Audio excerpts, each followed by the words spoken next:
Hi everyone, and welcome back to the Very Good Gardening Podcast. Today we're talking all about March in the garden. Today is March 1st, which a lot of people consider to be meteorological spring. Say that 5 times fast. I am in Zone 7B, and I wanted to share all of the things that I am doing in March. Most of the things that I'm doing in my zone also apply to Zones 6 and 8. So this episode is for you as well. Now, your timing might be a week or two ahead or behind where I am, but overall the same tasks and rhythms are going to be the same. I consider March to be the beginning of the gardening year. Even though I garden and harvest all year long, I consider March 1st to be the beginning. Sure, I've been doing gardening tasks since January, like starting seeds and doing lots of planning behind the scenes, but March is when my garden starts to wake up. The days are noticeably longer and you can feel a shift in the air. Just a few days ago, I had 4 inches of snow on the ground, but that snow went away very quickly because the temperatures are finally starting to rise. In this episode, I'm going to walk you through exactly what I do in March. What I plant, what I clean up, what I organize, what I fertilize, and how I prepare my spaces so that April and May are not so overwhelming. If you love hearing the detailed behind-the-scenes garden checklist, this episode is for you. And before we dive in, if you want my harvest-to-table recipes step-by-step, head on over to my bonus view. There's a free video that explains exactly what bonus view is all about. And if you want to support the podcast and grab some really great garden-themed shirts, head on over to my 4th wall. Both links are going to be in the show notes. It's officially gardening season, and it's the perfect time for a new garden shirt. All right, let's talk March.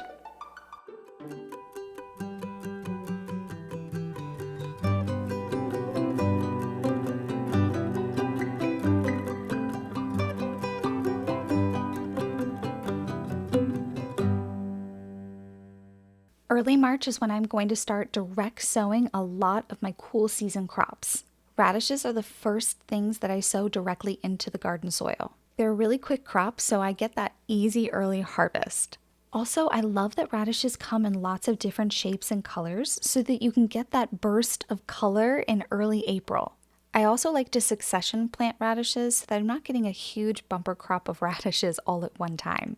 It's also a great crop to tuck in between bigger plants. Sometimes I like to plant a radish or two around my broccoli plants. I like to do that with several different crops, but radishes might be my favorite thing that I do that with. I'm also going to be direct sowing my carrots. What's funny is that I'm still harvesting some carrots from my garden, but it's time to plant those spring carrots now. If I were to plant carrots correctly, this is how I would do it.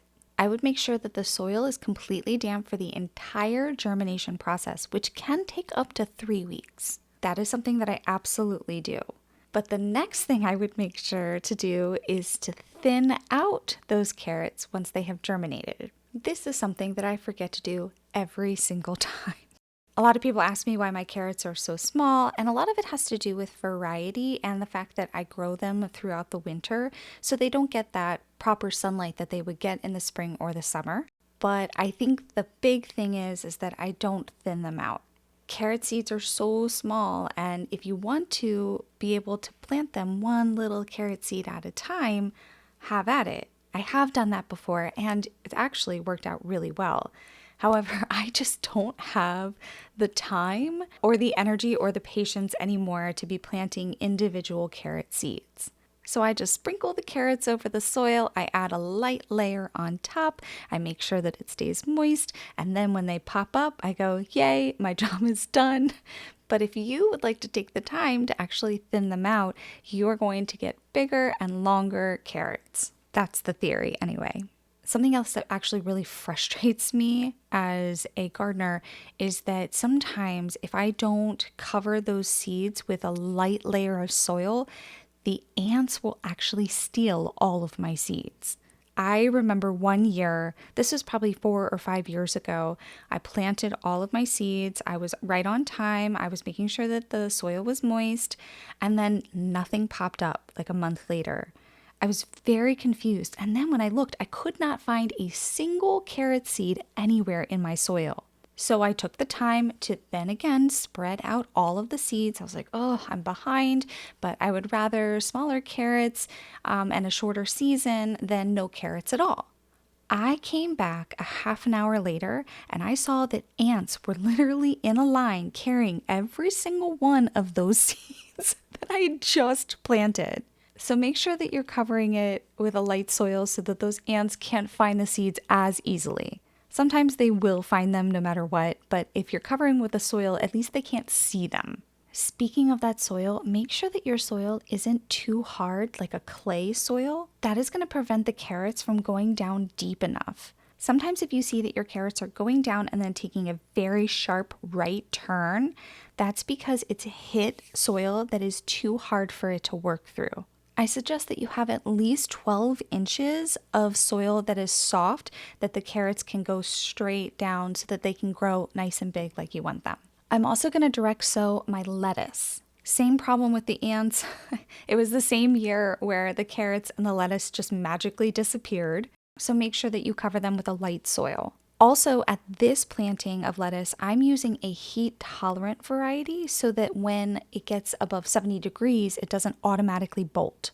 If you're not familiar with lettuce when it's bolting, it's going to be very bitter. So you want to try and make sure that you have a variety that's not going to bolt so that you can actually eat and enjoy your lettuce.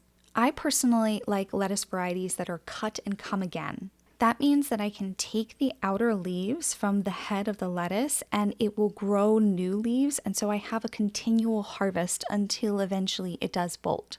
I also recommend getting lots of different textured lettuce. Don't buy 4 varieties of the same looking lettuce. Buy lettuce that is dark purple or lettuce that has speckles on it. Buy some romaine versus some head lettuce. I also have lettuce that is super duper curly and frilly on the outside.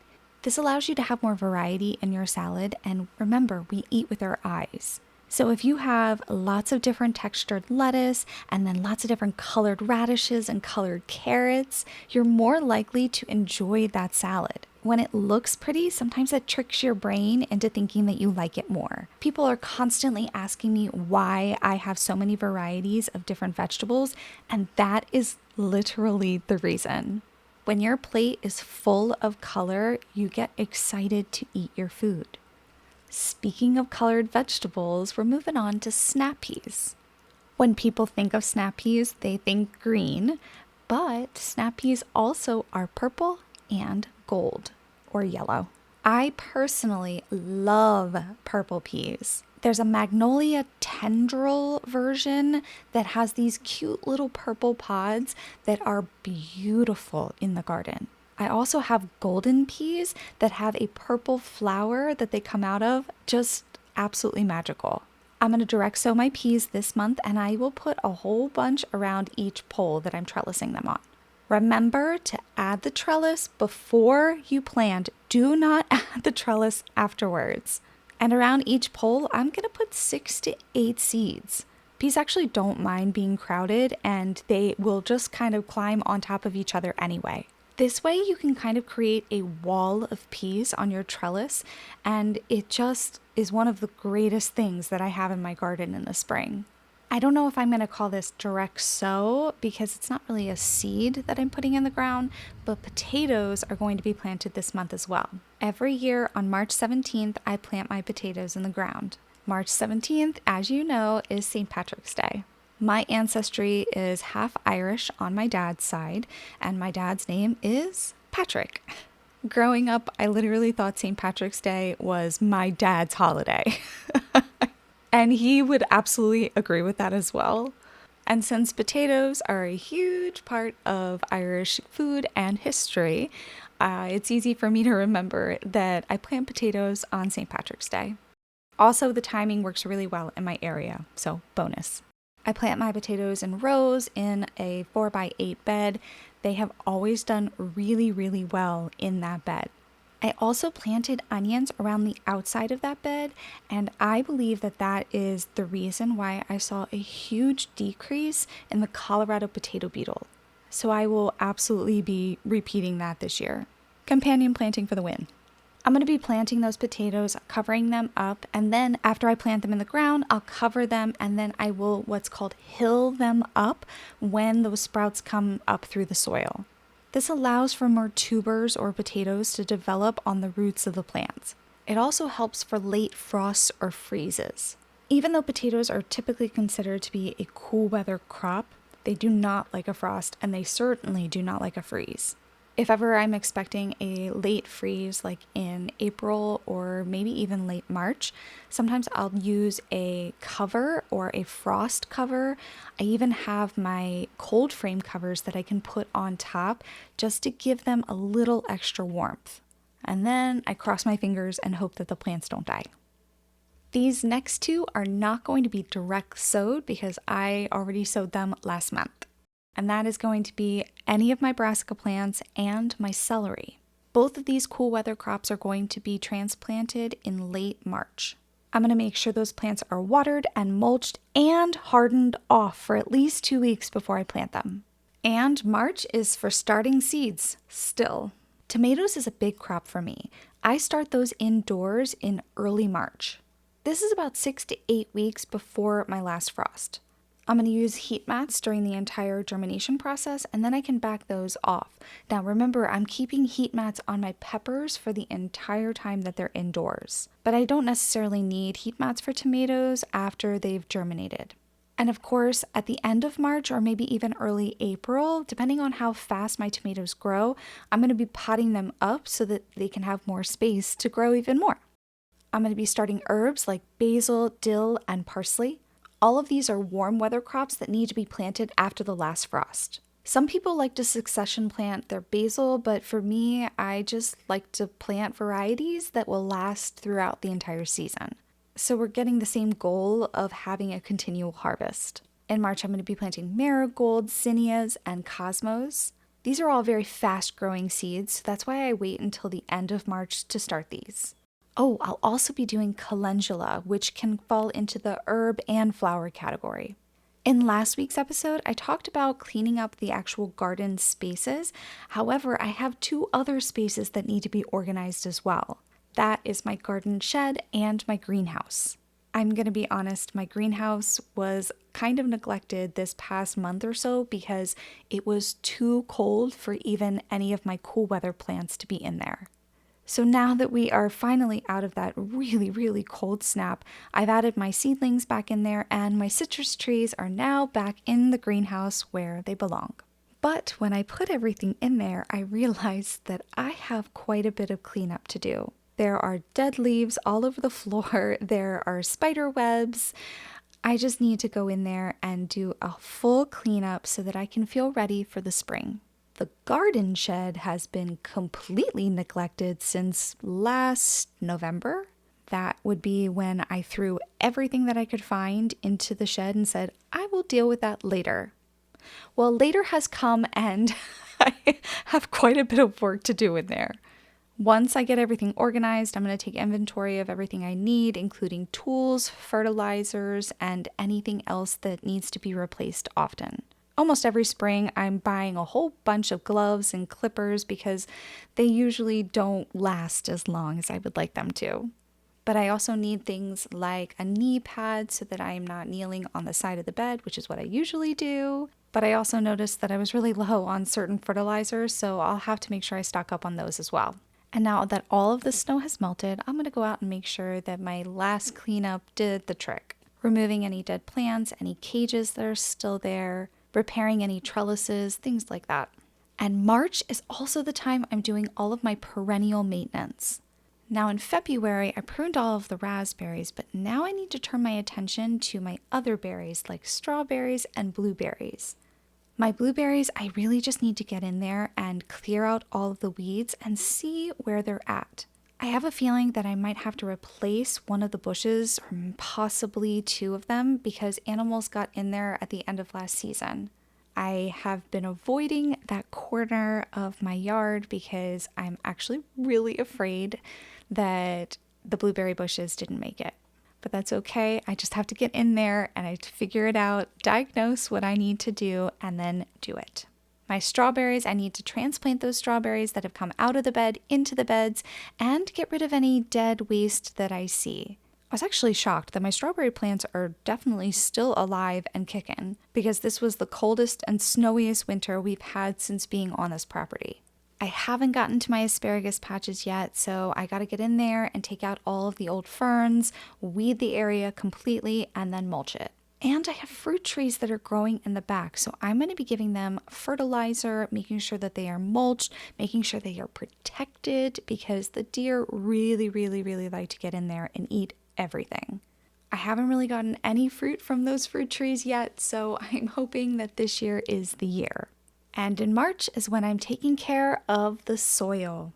I have 2 compost piles in the back and one of them is ready to go. I'm going to be adding that soil on top of all of my beds, or as far as it'll go. I am not tilling up my soil. There's a microbial life underneath my soil that I do not want to disturb. That's why I like to keep a lot of my plants in the soil over the winter and then cut down the stalk as soon as the soil is workable again. Those roots are going to add to the microbial life underneath the soil, and I don't want to disturb that. So I'm certainly not going to till it up either.